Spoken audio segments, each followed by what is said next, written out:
Hello friends, आज हम बात करेंगे एंजियोप्लास्टी के बाद शॉर्ट टर्म में यानी पहले एक आध महीने में क्या क्या चीज़ों के बारे में विशेष ध्यान रखने की ज़रूरत है। एंजियोप्लास्टी यानी हृदय की नलियों में स्टेंट डालने की प्रक्रिया, जिसमें हृदय की नली में अगर कोई ब्लॉकेज होता है तो उसमें हम बलून करके स्टेंट करके नली को खोल देते हैं। ये ज़्यादातर ब्लॉकेजेस के लिए किया जाता है, कभी कभार इमरजेंसी में हार्ट अटैक के लिए किया जाता है। ये प्रोसीजर करने के बाद शुरुआती पीरियड में कौन कौन सी चीज़ों की ध्यान रखने की आवश्यकता है, आज इस पर बात करेंगे। एक अलग वीडियो में लॉन्ग टर्म प्रिकॉशंस को हमने डिस्कस किया है, आज शॉर्ट टर्म प्रिकॉशंस पर बात करेंगे। टॉपिक पर जाने से पहले जो लोग हमारे चैनल पर नए हैं उन्हें रिक्वेस्ट करूँगा कि चैनल को सब्सक्राइब करें, वीडियोस को लाइक करें, शेयर करें, फॉलो करें, कमेंट करें, पूरा देखें। टॉपिक इंपॉर्टेंट है इसलिए इसे एंड तक देखिएगा। हर एक पॉइंट में आपको इंपॉर्टेंट फैक्ट्स मिलेंगे और इंस्ट्रक्शंस मिलेंगे, इसलिए इसे एंड तक देखिएगा। चलिए शुरू करते हैं इंपॉर्टेंट वीडियो। सबसे पहला, जो भी आपको इंस्ट्रक्शंस मेडिकल एडवाइस दिए गए हैं, चाहे वो दवा संबंधित हो या इंपॉर्टेंट लाइफस्टाइल रिलेटेड चेंजेस हो, उनको प्रॉपर्ली फॉलो करिए। हर इंस्ट्रक्शन की अपनी वैल्यू होती है, इग्नोर करने से प्रॉब्लम बढ़ते हैं। तो मेडिकल इंस्ट्रक्शंस, खासकर दवाओं संबंधित, कौन सी दवा को कब लेनी है, उसकी क्या इफेक्ट्स, क्या साइड इफेक्ट्स होते हैं, ये सारी चीज़ों के बारे में समझिए। मेडिसिन कौन कौन सी यूज़ होती है, उनके इफेक्ट साइड इफेक्ट्स क्या होते हैं, इस पर हमने ऑलरेडी अलग वीडियो किया है, जो कि आप हमारे चैनल पर देख सकते हैं। दूसरा इंपॉर्टेंट चीज़ है कि डॉक्टर के फॉलोअप्स का प्रॉपर ध्यान रखिए। कई बार पेशेंट क्या होता है, एंजियोप्लास्टी होने के बाद कई महीनों तक डॉक्टर के पास नहीं आता, जिसकी वजह से बाद में प्रॉब्लम्स बढ़ जाती है। तो अपने सिम्टम्स को प्रॉपर्ली मॉनिटर करिए और जैसा फॉलोअप शेड्यूल है उस हिसाब से डॉक्टर के पास आइए। अगर फॉलोअप डॉक्टर ने पहले से नहीं बता के रखा है और बीच में कोई प्रॉब्लम आ रही है तो भी आप डॉक्टर के पास आ सकते हैं, या कुछ इमरजेंसी कॉन्टैक्ट नंबर्स अगर अवेलेबल है तो फ़ोन करके पूछ सकते हैं। शुरुआती पीरियड में स्टेंट रिलेटेड प्रॉब्लम्स आने का या इशूज आने का सबसे ज़्यादा चांस रहता है, इसलिए इस पीरियड में ज़्यादा सतर्क रहें। ज़्यादातर जो भी स्टेंट रिलेटेड या एंजियोप्लास्टी या हार्ट अटैक रिलेटेड प्रॉब्लम्स आती है, ज़्यादातर पहले 1-2 महीने में आने का सबसे ज़्यादा चांस होता है, इसलिए इस पीरियड में सबसे ज़्यादा सतर्कता की ज़रूरत है। इसके अलावा रेस्ट लेने की ज़रूरत है, कंप्लीट बेड रेस्ट की ज़रूरत नहीं है। चलना फिरना सब कर सकते हैं, लेकिन बहुत हेवी काम मत करिए और धीरे धीरे करके अपनी एक्टिविटीज़ को वापस नॉर्मल लाने का प्रयास करिए। पहले दिन से मैराथन नहीं दौड़ना है, धीरे धीरे करके अपनी एक्टिविटीज़ को नॉर्मलाइज करने का प्रयास करना है। रेगुलर एक्सरसाइज करना है, रेगुलर फिजिकल एक्टिविटी करना है, बहुत हेवी वजन नहीं उठाना है। किसी करवट पर सो जाने से या गाड़ी में चले जाने से या सीढ़ी चढ़ने से कोई इतना दिक्कत नहीं है, पर एक्टिविटीज़ को धीरे धीरे करके नॉर्मलाइज करेंगे तो ज़्यादा सेफ रहेगा। इसके अलावा जहाँ पंचर आपको किया है एंजियोप्लास्टी में, चाहे हाथ से या पाँव में, उसका प्रॉपर ध्यान रखिए।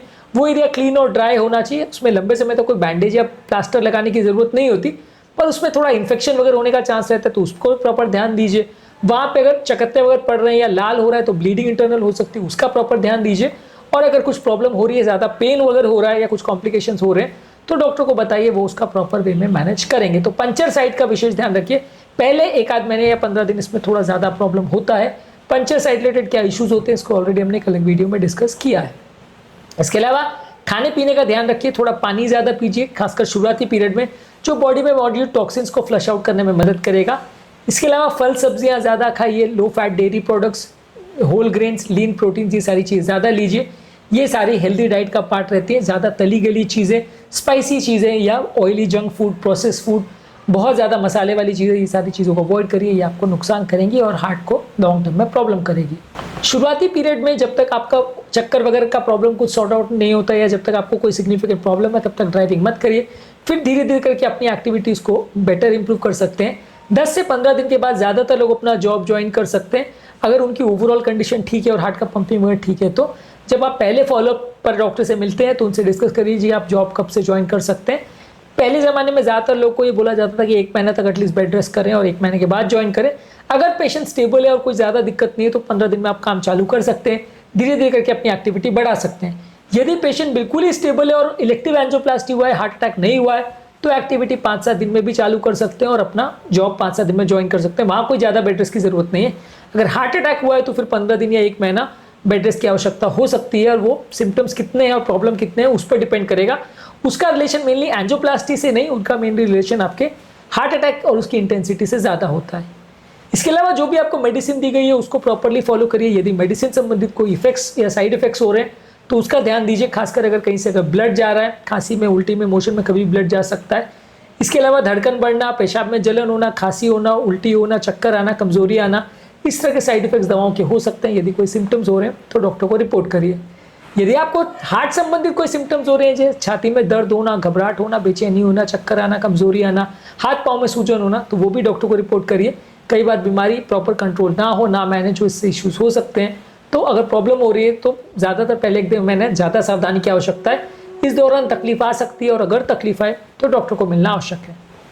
इसके अलावा लाइफस्टाइल एडजस्टमेंट में आपकी स्मोकिंग अगर आप कर रहे हैं तो बंद करिए, अल्कोहल अगर ले रहे हैं तो बंद करिए, डेली एक्सरसाइज करिए, वजन कम करने का प्रयास करिए, ये सारी चीज़ ज़रूरी है। व्यसन अगर कोई भी रहेगा तो लॉन्ग टर्म आपको प्रॉब्लम्स आएगी। व्यसन लाइफ टाइम कंट्रोल रखना है, बंद रखने की आवश्यकता है, नहीं तो बार बार तकलीफ आएगी। इसके अलावा पोस्ट प्लास्टिक कई बार पेशेंट्स को थोड़ा एंग्जाइटी और डिप्रेशन का प्रॉब्लम हो जाता है, तो इस पर भी विशेष ध्यान दीजिए। इसे इग्नोर मत करिए, क्योंकि कई बार डिप्रेशन वाले पेशेंट्स कई बार सुसाइडल भी हो सकते हैं और डिप्रेशन की वजह से थोड़ा क्लॉटिंग टेंडेंसी भी बढ़ जाती है।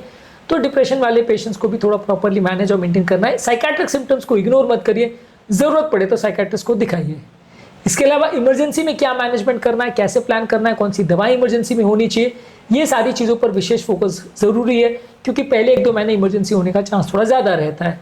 तो इमरजेंसी मैनेजमेंट पर हमारे चैनल पर पूरा प्लेलिस्ट अवेलेबल है, जिसमें इमरजेंसी में क्या क्या करना है, क्या नहीं करना है, कैसे मैनेज करना है, सारी वीडियोज़ अवेलेबल है, इनको ज़रूर चेकआउट करिए। इससे आपको पता चल जाए कि इमरजेंसी में कौन कौन सी तैयारी रखने की आवश्यकता है और क्या क्या गलतियाँ लोग कॉमनली करते हैं। आज के टॉपिक में हमने बात करी एंजियोप्लास्टी के बाद पहले 1-आध महीने में क्या क्या चीज़ों पर विशेष सावधानियां रखने की ज़रूरत है, कौन कौन सी प्रॉब्लम्स आ सकती है, कैसे इसे हम मैनेज कर सकते हैं। इसके अलावा एंजियोप्लास्टी के फॉलोअप संबंधित और भी बहुत सारे टॉपिक्स हमने किए जो कि हमारे चैनल पे अवेलेबल है। ये सारे वीडियोस में अलग अलग तरह के आपको पॉइंट्स मिलेंगे जो आपकी मदद कर सकते हैं, आपकी ज़्यादातर क्वेरीज इसमें सॉल्व हो जाएगी। इसलिए सारे वीडियोज़ को ज़रूर चेकआउट करें। टॉपिक एंड करने से पहले जो लोग हमारे चैनल पर नए हैं उन्हें रिक्वेस्ट करूँगा कि चैनल को सब्सक्राइब करें, वीडियोज़ को लाइक करें, शेयर करें, फॉलो करें, कमेंट करें, पूरा देखें।